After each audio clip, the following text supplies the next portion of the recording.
सभी स्टूडेंट को सबसे पहले good evening to all students. अब देखिए, आज हम बात करने जा रहे हैं IIT JEE series lecture number 6। और जैसा कि आप जानते हैं कि हम लोग अभी पढ़ाई कर रहे हैं डिटरमिनेंट पर, और डिटरमिनेंट का हम लोग 5 लेक्चर कर चुके हैं। तो आज हम लोगों की बातचीत होने वाली है लेक्चर नंबर 6 पर। आइए, पहला क्वेश्चन हम लोग देख रहे हैं, और आप लोगों को ये सभी क्वेश्चन पहले ही भेज दिया जाता है टेलीग्राम व्हाट्सएप ग्रुप में, कि ताकि आप लोग प्रैक्टिस कर सकें। और जो लोग बना पाए नहीं बना पाए, हम क्या बोलें। तो पहला क्वेश्चन देखते हैं, और आज का क्वेश्चन 2 और क्वेश्चन 3 एडवांस लेवल का क्वेश्चन है, और जो पहला क्वेश्चन है वो मेंस लेवल क्वेश्चन है। तो आइए जरा देखते हैं। क्वेश्चन है, consider the set A of all determinant of order 3 with entry 0 और 1। गौर कीजिएगा, विचार करते हैं, एक सेट ए है जो सभी डिटरमिनेंट 3/3 ऑर्डर के जितने भी डिटरमिनेंट है उनका सेट है, और वो सभी का जो एंट्री है वो क्या है, 0 और 1 है। अच्छा, लिखता है ओनली, मतलब क्लियर है कि ए जो सेट होगा तो अपनी लैंग्वेज में लिखना है बाबू, ध्यान दीजिएगा। अब यहां पर हम उसका सॉल्यूशन स्टार्ट करते हैं। तो ए जो है सेट ऑफ ऑल डिटरमिनेंट, ए जो है सेट है all determinant of order 3/3 with entries 0 और 1। क्लियर है। अब देखिए, ये जो है सेट है ऑल डिटरमिनेंट, सभी डिटरमिनेंट जिसका ऑर्डर 3/3 होगा। चलिए, हो गया। अगला आगे पढ़िए, let B be the subset of A. अब ऑल्सो देखिए लिख रहा है B is the subset of A. मैं नहीं लिख रहा हूं, क्वेश्चन लिख रहा है। बी जो है, बहुत विद्यार्थी कहाँ भूल जाता है। देखिए बाबू, आप जेईई का पढ़ रहे हैं या कोई एंट्रेंस लेवल पढ़ रहे हैं तो पूरा सिलेबस को मिक्स करता है, इसीलिए वो हार्ड होता है।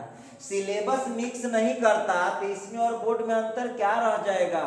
बी सबसेट है ए का मतलब क्या है, बी के पास जितनी एंट्री होगी, जितना भी मेंबर होगा वो सब ए से निकला होगा। आगे बढ़िए, फिर लिखता है consisting of all determinant with value 1। अब देखिए, जहां पर बी लिखता है कि वहां पर जो डिटरमिनेंट ऑफ बी होगा उस सभी का जो एंट्री डिटरमिनेंट होगा वो 1 होगा। क्लियर है, यहां तक समझ पा रहे हैं सब लोग। अच्छा, चलिए अब थोड़ा सा और हम लोग बात को आगे बढ़ाते हैं। फिर अगला देखिए, let C be the subset of A. हाँ, फिर देखिए, सी जो है, सी भी सबसेट है ए का। इसका मतलब है कि जो बी आया है वो भी ए में से ही आया है, जो सी आया है वो भी ए में से आया है, और वहां पर लिख रहा है कि डिटरमिनेंट ऑफ सी जो है वो हो जाएगा -1। इतना तक सब लोगों को समझ में आ रहा है। तो बोलता है कि देन, तो देखिए ये सभी डिटरमिनेंट का सेट है, बी ए का सबसेट तो है लेकिन इसका डिटरमिनेंट 1 है, फिक्स है। सी भी ए का सबसेट है लेकिन इसका डिटरमिनेंट -1 है, फिक्स है। तो कहा कि अब इसमें से कौन सही बात होगा। तो सी इम्प्टी है। तो सी इम्प्टी कैसे होगा, इम्प्टी का मतलब खाली, कुछ नहीं। तो सी के पास ए वाला कुछ तो मेंबर होगा। इसका मतलब हम कह सकते हैं कि ये जो आप लोगों को दिख रहा है ए तो पहले गलत हो गया। ठीक। अच्छा, जरा हम सी नंबर ऑप्शन को देखते हैं। A is equal to B union C. ये क्वेश्चन थोड़ी ना कह रहा है कि ए के दुए को पार्ट बी और सी होगा। हो सकता है कि डी भी होगा, ई भी होगा, एफ भी होगा। तो यहाँ पर हम देख रहे हैं कि ए बी और सी का यूनियन होगा, ये भी क्वेश्चन से कंफर्म नहीं होता है, तो दो ऑप्शन कट गया। अब मुकाबला चल रहा है दो ऑप्शन के बीच। B has many elements as C. देखिए ध्यान दीजिएगा, कह रहा है कि बी हैज मेनी। अब चले पहले डी नंबर ऑप्शन पर डिस्कस कर लेते हैं। बी हैज ट्वाइस, बी के पास दो गुना एज मेनी एलिमेंट्स एज सी, मतलब सी को जितना मेंबर होगा उसका दो गुना मेंबर होगा बी के पास। ऐसा क्वेश्चन में थोड़ी ना कह रहा है, क्वेश्चन तो सीधा कह रहा है कि ए सभी डिटर्मिनेंट का सेट है 3/3 का, जिसका एंट्री 0 1 होगा। बी ए का सबसेट है जिसका डिटर्मिनेंट 1 होगा। सी भी ए का सबसेट है जिसका डिटर्मिनेंट -1 होगा। लेकिन ये तो नहीं कह रहा है कहीं क्वेश्चन में कि बी का जो मेंबर होगा सी के दुगुना होगा। इसका मतलब है कि इसका ऑप्शन डी भी गलत हो गया। तो भाई ए गलत है, सी गलत है, डी गलत है, तो कोई एगो सही होगा ना। तो बी हैज मेनी एलिमेंट, चलिए उसका भी डिस्कस कर लें। B has as many elements, many माने बहुत सारे एलिमेंट ऐसे होगा एज सी, सी के अनुसार हो सकता है। देखिए बी और सी के पास कुछ इक्वल मेंबर हो सकता है। कैसे? तो ध्यान दीजिएगा, बी के पास भी वह ए दिया है और सी के पास भी वही ए दिया है। हो सकता है कि इस बी में वही मेंबर आ जाए ए वाला, और हो सकता है सी में वही मेंबर आ जाए ए वाला। तो इसका मतलब हम क्लियर कह सकते हैं कि बी के पास बहुत ऐसे मेंबर होंगे जो सी के जैसा ही होगा। इसका मतलब है कि इस क्वेश्चन का जो करेक्ट आंसर है, इसका आंसर कौन होगा? तो इसका करेक्ट आंसर हो गया बी। लीजिए एक क्वेश्चन हमने यहाँ पर सॉल्व कर दिया है, समझ में आ गया होगा। चलिए उसको जरा हम लोग मिटा लेते हैं, क्योंकि हमारे पास स्पेस थोड़ा कम है, तो इसको हम मिटा रहे हैं।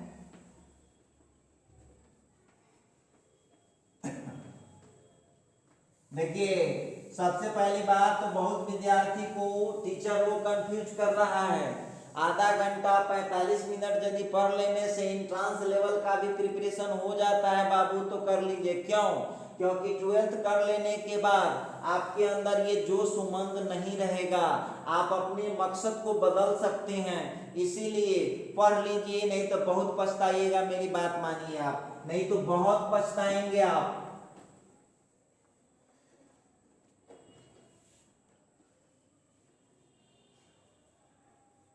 आप लोगों को ऐसा कुछ नहीं बोल रहे हैं कि भर दिन आप इसी के चक्कर में पड़े रहिए। सुबह 7 बजे वाला जो क्लास है वो तो आपको हर हाल में पढ़ना ही होगा। जो सुबह 7 बजे वाला जो क्लास है वो तो आपको हर हाल में पढ़ना ही होगा। अब रही बात कि सर इसके लिए तो कितना समय आपसे मांगा जा रहा है? आधा से पौन घंटा। कितना टाइम मांगते हैं? आधा से पौन घंटा। चलिए अब आगे बढ़िए। अब क्वेश्चन नंबर 2 का सॉल्यूशन कर रहा हूं, ध्यान दीजिएगा। अब हम लोग यहाँ पर सॉल्यूशन करेंगे क्वेश्चन नंबर 2 का। पहले सवाल समझते हैं। क्वेश्चन क्या कहता है? Which of the following is यार नॉट द स्क्वायर ऑफ, एक से ज्यादा आंसर हो सकता है, not the square of A 3/3 matrix. कह रहा है कि निम्नलिखित में से कौन, देखिए एडवांस लेवल का क्वेश्चन है। कैसे विद्यार्थी को 2017 के एडवांस में पूछे हुआ है। व्हिच ऑफ द फॉलोइंग, निम्नलिखित में से कौन आर नॉट नहीं है स्क्वायर ऑफ 3/3 मैट्रिक्स, 3/3 मैट्रिक्स का स्क्वायर नहीं है विथ रियल एंट्री, जिसके एंट्री रियल हो। अब देखिए कहां से क्वेश्चन उठाया। कह रहा है कि इसमें से, अब बच्चा तो पहले कन्फ्यूज कि भाई हम पता कैसे करें कि ये कौन मैट्रिक्स का स्क्वायर है या कौन का नहीं है। तो चलिए हमको पता करना है कि इसमें से कौन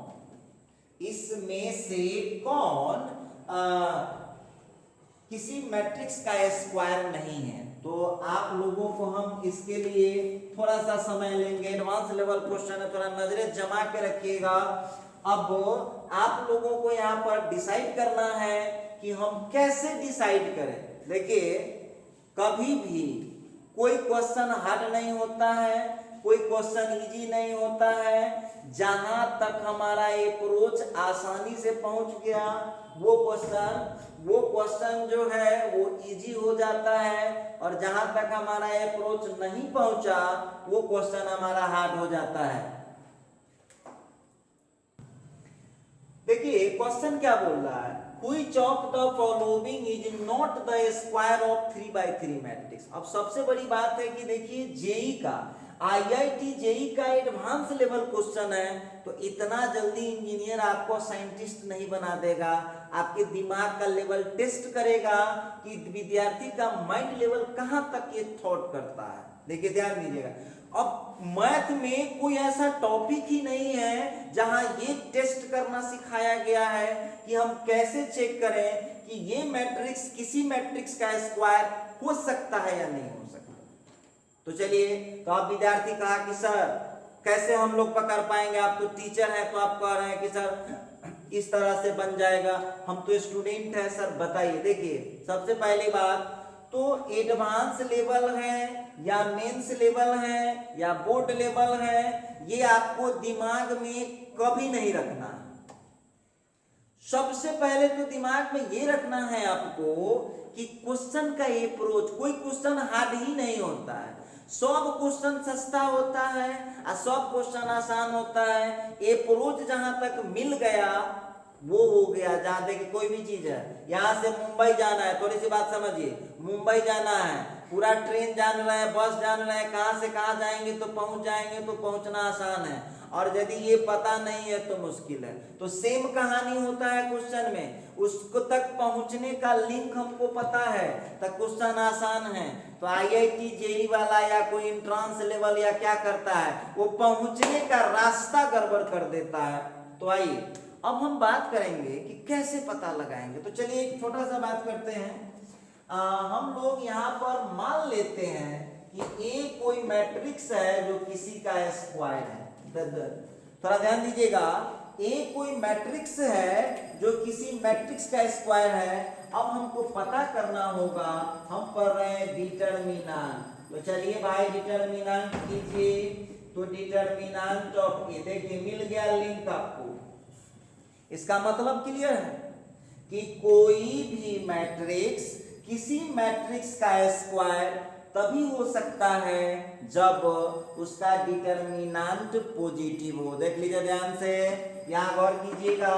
तो किसी भी मैट्रिक्स का, कोई भी मैट्रिक्स तभी किसी मैट्रिक्स का स्क्वायर हो पाएगा जब वो उसका डिटरमिनेंट पॉजिटिव होता है। तो देखिए अब आप कैसे छोड़ देगा, चार ऑप्शन है A B C D। अब आप लोग देखिए ट्रिक मिल चुका है कि जिस मैट्रिक्स का डिटरमिनेंट वैल्यू पॉजिटिव हो जाएगा तो वो किसी का स्क्वायर होगा, और किसी भी मैट्रिक्स का डिटरमिनेंट वैल्यू पॉजिटिव नहीं हो रहा है तो समझ लीजिए वो स्क्वायर नहीं हो सकता है। ठीक है, बहुत स्टूडेंट कानूनी स्टूडेंट होता है, अब पूछेगा सर आप कैसे समझ गए पॉजिटिव ही होगा। तो ध्यान दीजिएगा, डिटरमिनेंट ऑफ बी निकल गया। आप जानते हैं कि जब पावर 2 लगाएंगे किसी भी चीज का, निगेटिव वाले का पावर 2 लगा लीजिए, जैसे -5 का पावर 2 लगाएंगे फिर भी +5 आएगा, +5 का 2 लगाएंगे फिर भी प्लस आएगा। तो ये गारंटी हो गया कि डिटरमिनेंट हमको पॉजिटिव ही आने वाला। चलिए अब ऑप्शन ए को चेक कीजिए। एडवांस में आपको पता है ना, एक भी आंसर सही हो सकता है और चारों आंसर भी सही हो सकता है। तो आपको चारों ऑप्शन चेक करना पड़ेगा। जिसका डिटरमिनेंट पॉजिटिव होगा वो किसी मैट्रिक्स का स्क्वायर है, जिसका डिटरमिनेंट पॉजिटिव नहीं होगा वो किसी का स्क्वायर नहीं। तो चलिए, तो हम लोग यहाँ पर करेंगे क्या, पहले वाले का डिटरमिनेंट चेक करते हैं। 1 0 0 0 1 0 0 0 -1। आप लोग खुद एक्सपर्ट हैं, एक नॉर्मल बोर्ड वाले स्टूडेंट की तरह आप नहीं कर सकते। और यदि आपका दिमाग और मेहनती कम है तो इस बैच में मत पढ़ा कीजिए, आप फिर बोर्ड वाला बैच में पढ़िए। इसमें पढ़ते हैं टैलेंटेड बच्चे, सबको नहीं पढ़ना है इसमें। हाँ, अब बहुत बच्चा कहा कि सर आप हमको हतोत्साहित कर रहे हैं। हम आपको हतोत्साहित नहीं कर रहे हैं, आप भी टैलेंटेड बनिए, मेहनत करिएगा। अब हम पूरा डिटर्मिनेंट खत्म कर दिए और आप कहिएगा कि सर आप इसका डिटर्मिनेंट वैल्यू निकालिए, खुद निकालिए आप, हम कितना दिन आपको मदद करेंगे।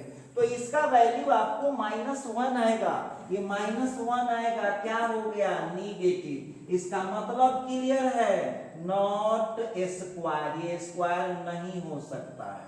आप अब जरा क्वेश्चन को पढ़िए, क्या मांग रहा है, Which of the following is not the square of 3/3 matrix. इसका मतलब है ऑप्शन ए करेक्ट है। चलिए जरा बी में चलते हैं। अब हम लोग बी नंबर ऑप्शन को देखें कि बी क्या कहता है।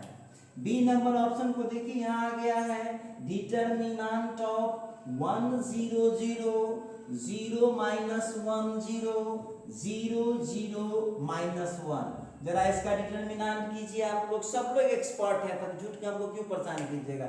और दूसरी चीज है, हम टीचर हैं आपके, तो हमको अपना हेल्पर समझिए, अपना वर्कर मत समझिए। जिस दिन आप हमको अपना हेल्पर समझ लिए उस दिन आप बहुत अच्छे कर जाएंगे लाइफ में, और जिस दिन आप हमको अपना वर्कर समझ लिए तो लाइफ में अच्छा कभी नहीं कर पाएगा। इसलिए जो काम आपसे हो जाएगा वो हमसे मत करवाइए। तो चलिए इसका आंसर -1 आ जाएगा। अब देखिए ये पॉजिटिव आ गया, इसका मतलब है ये स्क्वायर होगा, ये गारंटी है कि स्क्वायर होगा। तो जब स्क्वायर होगा तो आपको नॉट स्क्वायर का लाना है कि स्क्वायर का जरा गौर कीजिएगा, नॉट द स्क्वायर। इसका मतलब है कि ये ऑप्शन, जो ऑप्शन बी है वो गलत है, सही नहीं है। चलिए जरा सी को भी टेस्ट करें हम लोग। अब जरा हम लोग सी को टेस्ट कर लेते हैं, क्या होता है देखते हैं। सी नंबर ऑप्शन को टेस्ट कीजिए। सी नंबर ऑप्शन में आते हैं डिटर्मिनेंट ऑफ -1 0 0 0 -1 0 0 0 -1, फट से निकालिए ना। तो ये इसका आंसर आपको माइनस माइनस प्लस और फिर यहाँ माइनस लगेगा तो क्या हो जाएगा, -1। ये नेगेटिव हो गया, इसका मतलब है नॉट स्क्वायर। लीजिए इसका मतलब क्लियर है कि इसका ऑप्शन सी करेक्ट है। डी को भी चेक करिए, ये एडवांस लेवल क्वेश्चन है और एडवांस लेवल है तो एक से ज्यादा आंसर भी सही हो सकता है, इसलिए सभी ऑप्शन को चेक करना जरूरी होता है। ठीक है, आइए जरा डी नंबर ऑप्शन को हम लोग चेक करें। डिटर्मिनेंट ऑफ 1 0 0 0 1 0 0 0 1, ये कितना आंसर आएगा, +1। तो ये हो गया पॉजिटिव। इसका मतलब है कि ये क्या आया भाई, तो ये आ गया स्क्वायर। तो स्क्वायर आ गया, इसका मतलब क्लियर है कि इसका ऑप्शन डी जो है वो गलत ऑप्शन है। तो मिल गया होगा आंसर आपको। इस क्वेश्चन का आंसर बताइए, अब आप सब लोग बताइए फटाफट। तो इस क्वेश्चन का सही आंसर आया हम लोगों का ए एंड सी। इस क्वेश्चन का सही आंसर आ चुका है ए एंड सी। ठीक है, तो सब लोग हम यहाँ साइड हो गए हैं। सभी बच्चे इस पेज का स्क्रीनशॉट ले लीजिए जल्दी से, 10 सेकंड हम रुक रहे हैं, स्क्रीनशॉट लीजिए जल्दी। और आप लोगों में से जितने भी बच्चे हैं जरा चैट बॉक्स अपना ओपन कीजिए और जरा मैसेज लिखिए, तो समझ में आ रहा है कि नहीं, चैट कीजिए तो समझ में आया या नहीं आया।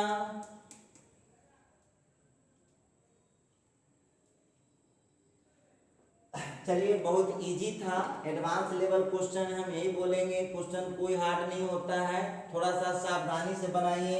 आपसे भी बनेगा, जब मेरे से बन सकता है तो आपसे क्यों नहीं बनेगा। कभी मैं भी तो आपकी तरह स्टूडेंट ही था, मैं सीख सकता हूं तो आप भी सीख सकते हैं।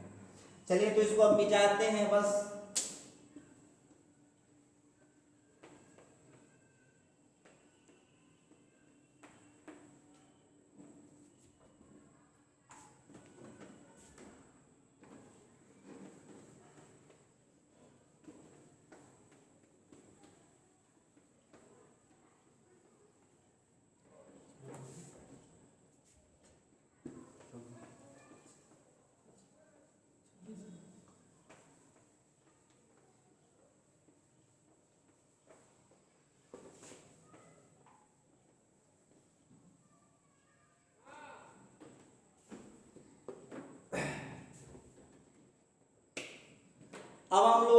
क्वेश्चन नंबर 3 को देखते हैं। क्वेश्चन नंबर 3 पर हम लोग ध्यान देंगे।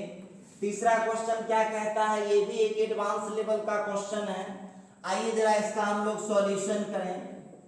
तो सबसे पहली बात कि हम लोगों को बोलता है which of the following value of alpha satisfy the equation.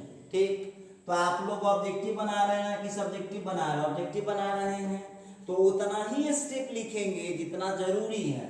तब हो जाएगा 1 plus 2 alpha plus alpha square, 4 plus 4 alpha plus alpha square, उसी तरह से फिर 9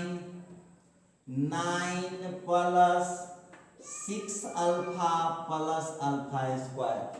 चलिए नेक्स्ट में चले हम लोग 1 plus 4 alpha plus 4 alpha square, 4 plus 8 alpha plus 4 alpha square, फिर 9 plus 12 alpha plus 4 alpha square, फिर उधर बढ़ते हैं 1 plus 6 alpha plus 9 alpha square, 4 plus 12 alpha plus 9 alpha square, फिर यहाँ 9 plus 18 alpha plus 9 alpha square equal to minus 648 into alpha.